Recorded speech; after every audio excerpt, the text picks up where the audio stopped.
श्री स्वामी समर्थ. श्री गुरुदेव दत्त. कसे आहे स्वामी भक्तांनो? मस्त मजेत ना? उद्यापासून श्री गुरुचरित्र पारायणाला बसताय ना? नक्की बसा. घरी करा, केंद्रात करा, कुठेही करा, पण पारायण नक्की करा.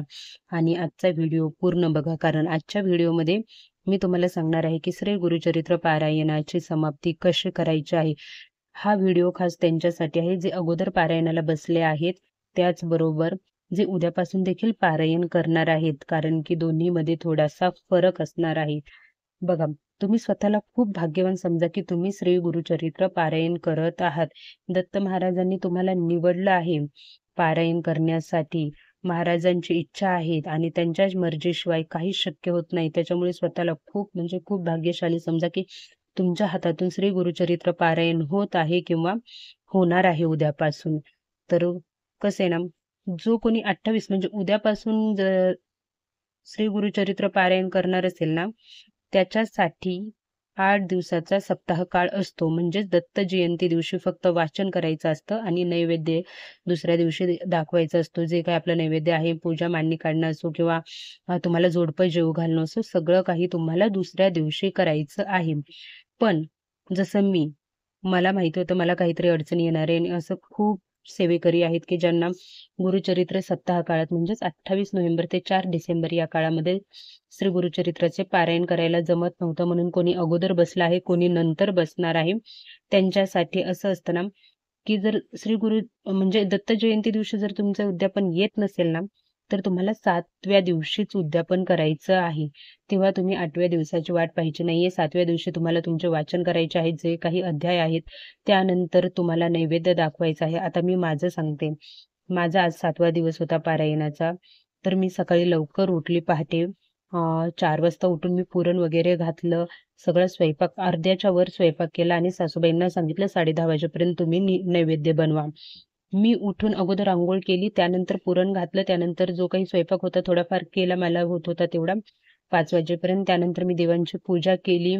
नंतर देवाची पूजा करून झाल्यानंतर आरती वगैरे लावून मग मी पारायणासाठी बसली. सगळ्यात अगोदर मी आपलं असतं तसं स्वामी स्तवन म्हटले, त्यानंतर एक माळी श्री स्वामी समर्थ नामाचा जप केला, त्यानंतर एक माळी गायत्री मंत्र म्हटली, त्यानंतर श्री गणपती अथर्व शीर्ष म्हणून माझे उर्वरित अध्याय 53 अध्यायापर्यंत मी वाचन केलं.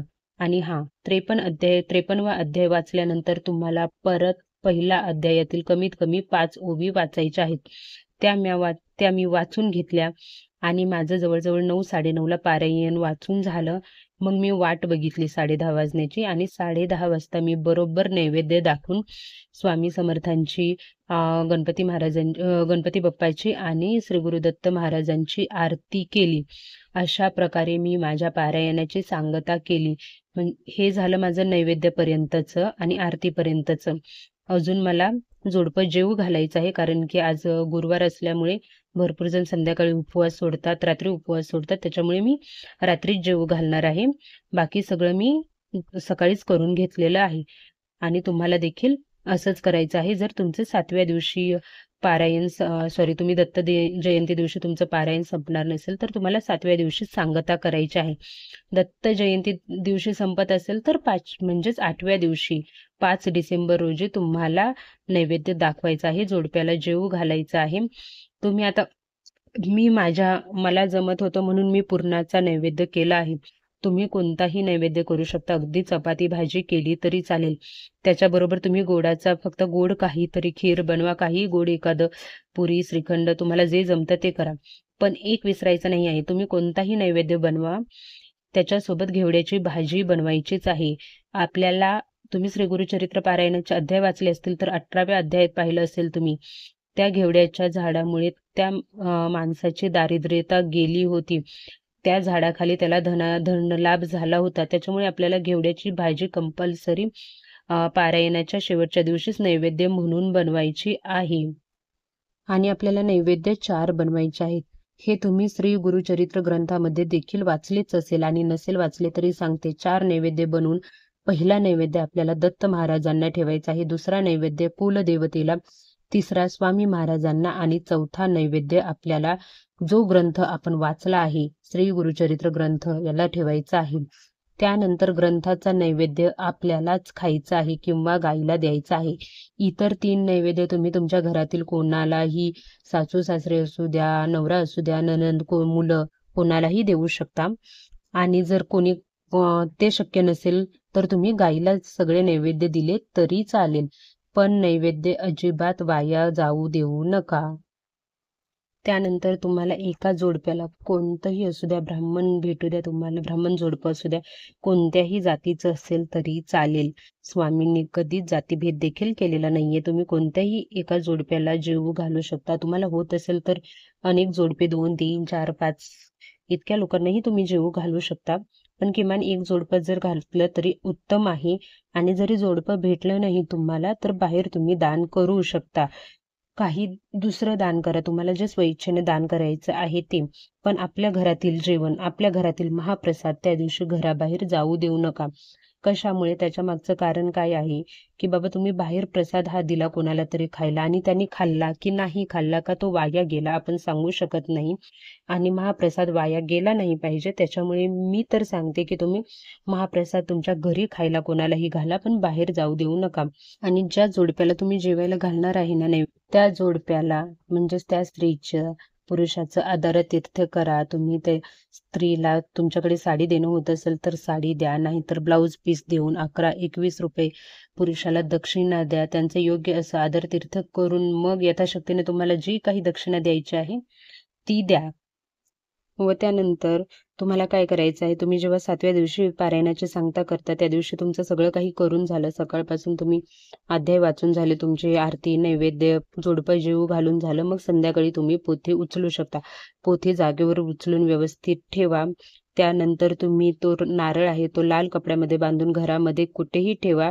काही दिवसासाठी, महिन्यासाठी, 15 दिवसासाठी तो नारळ घरात ठेवल्याने घरातील निगेटिव्हिटी दूर जाते. पण तो नारळ प्रसाद म्हणून वापरायचा नाही आहे. तो नारळ नंतर आपल्याला विसर्जित करायचा आहे. जे कलशमध्ये आपण पाणी घेतलं होतं ते पाणी काही तुळशीला तुळशीला व्हायचं आहे आणि काही पाणी आपल्या घरामधील जे काही तुमच्या रूम्स आहेत, बाथरूम, वॉशरूम सोडून प्रत्येक रूममध्ये थोडे थोडे शिंपडायचं आहे. त्यातील नाणं आणि सुपारी तुम्हाला तुमच्या तिजोरीत ठेवायची आहे. नेक्स्ट इयर तुम्ही वापरली ती तरी चालेल. आणि अशा प्रकारे तुम्हाला सांगता करायची आहे. 7व्या दिवशी म्हणजे दत्त जयंती दिवशी तुमचं सांगता येत नसेल तर तुम्ही जेव्हा पारायणाला बसले त्याच्यापासून 7व्या दिवशी पारायणाची या पद्धतीने सांगता करू शकता. आणि सेम दत्त जयंती दिवशी तुमची सांगता येत असेल तर तुम्ही 8व्या दिवशी पारायणाची अशा प्रकारे समाप्ती करू शकता. फक्त 8व्या दिवशी तुम्हाला नैवेद्य दाखवून जोडपं जेवू घालायचं आहे आणि 8व्या दिवशीच पोथी उचलायची आहे.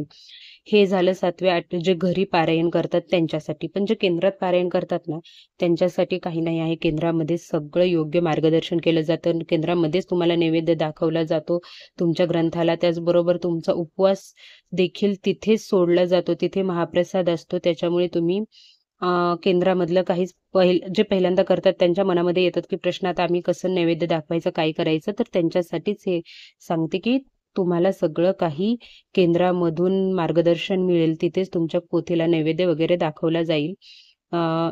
आणि जे पहिल्यापासूनच केंद्रात करत आले त्यांना तर सगळंच माहिती आहे. तरी पण मी सांगते की तुम्हाला केंद्रातही करून जर घरी पण करू वाटत असेल की नाही माझ्या हातून पण काहीतरी घडलं पाहिजे, माझ्या हातून नैवेद्य दाखवला गेला पाहिजे स्वामी महाराजांना, दत्त महाराजांना, तर तुम्ही 5 डिसेंबर रोजी घरी तुमची ग्रंथ घेऊन याल.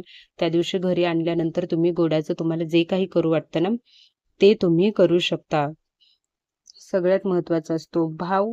आणि या गुरुचरित्र पारायणाच्या दरम्यान कोणाचीही निंदा करू नका. कृपया कोणाचीही निंदा करू नका.